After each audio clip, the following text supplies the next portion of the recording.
is with the tomato. This part right here, you guys want to cut that part off, okay? Dude, what if I cut myself like on video?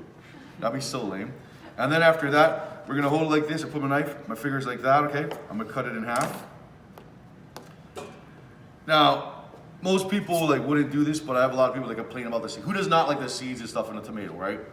So I have a lot of people do that. So what you do is you get a spoon, and if you don't mind, just keep the seeds inside, okay? You get a spoon right here, and you're gonna cut it like that, and it comes right out. It's the same thing you would do if you had like a kiwi or something. So we're gonna have that, and then what I want you guys is like a small dice it. Now, you can do it that way if you guys want, or you can do it this way. I like to cut this side because this side sometimes the skin's gonna be a little bit waxy. So it's just easier for the knife to cut straight that way. So we're gonna cut like that.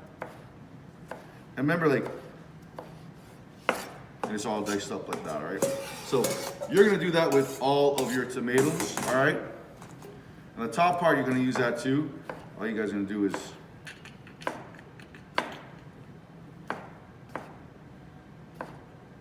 I think I'm gonna call Brooklyn Spielberg from now on. Spielberg.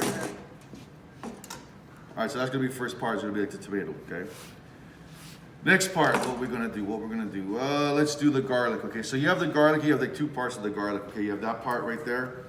What you can do is just cut that part off.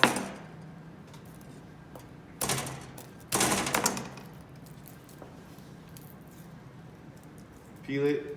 Hey, will you go in that drawer over there and get the little thing looks like a red toilet? What was that, roll? Go get that. So, you guys will just need like one or two things of garlic. Bottom drawer says for real.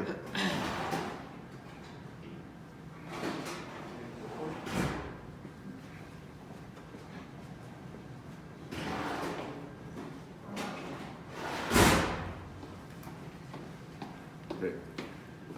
So you have this right there. That's a really cool little tool sometimes. Anybody got one of these? You just put the garlic inside like that. It does a really good job of peeling the garlic for you. All right, so then what you guys are gonna do is you guys are gonna wanna mince this, okay? So you're gonna cut it up like that. And then you guys are gonna use that rock chop. You see how my fingers are going up?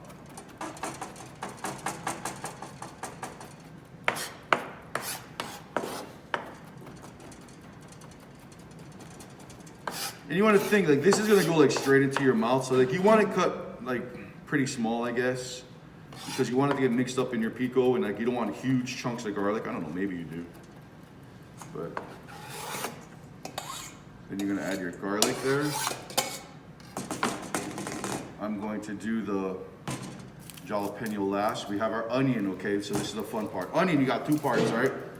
This part right here, you're gonna have like the hairy part, and the part that grows out of the ground like that. You want to keep the hairy part of the onion on, okay? So what I'm gonna do is, my hands like that, cut the onion in half. You guys are only gonna need half the onion for this. And if you guys look, you see like the hairy part? It's kind of holding all those layers of the onion together. So you want to keep that part, all right? Then over here, cut off the end. And I'm gonna peel it.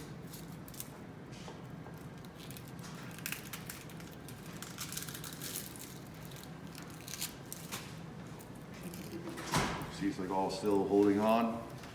And then here comes the fun part for your small dice. Hand's gonna be flat. I have my knife like this. It's gonna go that way. So I want like a 1/2 inch. I don't cut all the way through. You guys see I'm not cutting all the way through. I'm gonna go down about 1/2 inch. Don't cut all the way through, all right? Go down another 1/2 inch.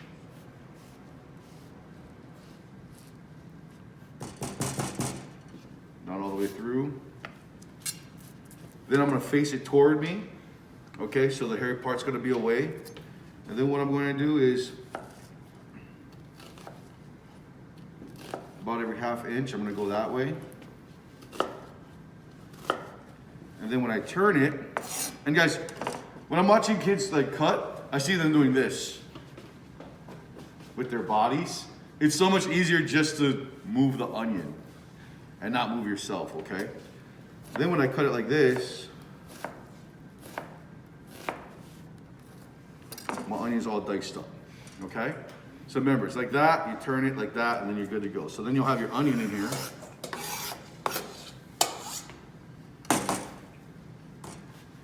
Then you guys are going to have, oh, let's do this. So for your cilantro, this is like the pain. So like whoever like you don't like in your group, chef, you can have them peel the tops off, you know. But then what you guys do, this is gonna be called a chiffonade. So you're gonna get like usually you would do this with like bigger, like herbs. Just want you kind of grab it, and you're kind of gonna roll it up like this.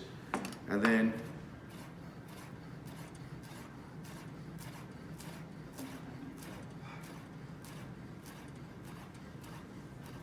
she has like long strips. So we're gonna do that. That's gonna go in. Does anybody not like cilantro? Does it still taste like soap to them? Anybody? A lot of people, that's what they get. They have like this soapy taste from cilantro. Okay, and then the last thing is gonna be the jalapeno. All right, so jalapenos, like, so you have a thing called Scoville units. That's the unit of measurement that they use to like measure heat. A jalapeno is gonna be like 5,000. And then like ghost peppers can be like 25, 50,000, you know, and what it is, it's a capsaicin, which is gonna be a chemical that's gonna be in there. And it's kind of like along the veins next to like the seeds, all right? So really it's the veins that's gonna have like a lot of that heat. And peppers are so weird because like you can get one plant, you can get 3 peppers and like 2 of them will be like nothing and 1 will just like kill you. You know, I don't understand, but that's just the way peppers are. So, for your jalapeno, you guys are gonna do this. You guys are gonna cut that guy in half.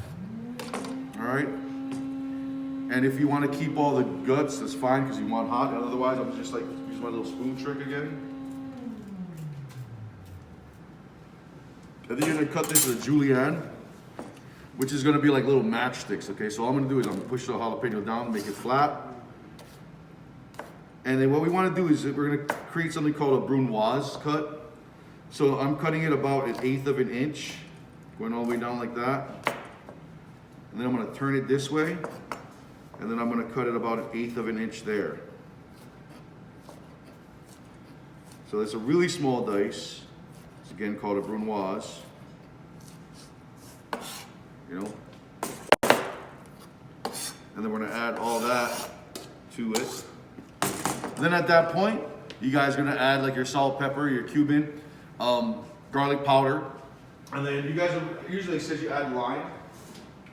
Lime's a little expensive, so like each lime, right, is going to be 50 cents. So like, to so many kids. So this stuff right here is called Nelly and Joe's Key West lime juice. It lasts a really long time in your fridge. If you're making like a lot of product and you need like a lot of lime juice, this is something I suggest you guys get. And then, yeah, it's very good. It's like $3.50. But if you get the lime that's in a container that looks like a lime, that stuff's not really good. This stuff is way better. But it's made with key limes, which are like these little limes. You've probably seen them in the store. And it's got a much better flavor, and yeah, it lasts long. So you can buy one of this, keep it in your fridge for like 3-4 months. And you can use it for all your applications where you need lime juice, and it works really, really well.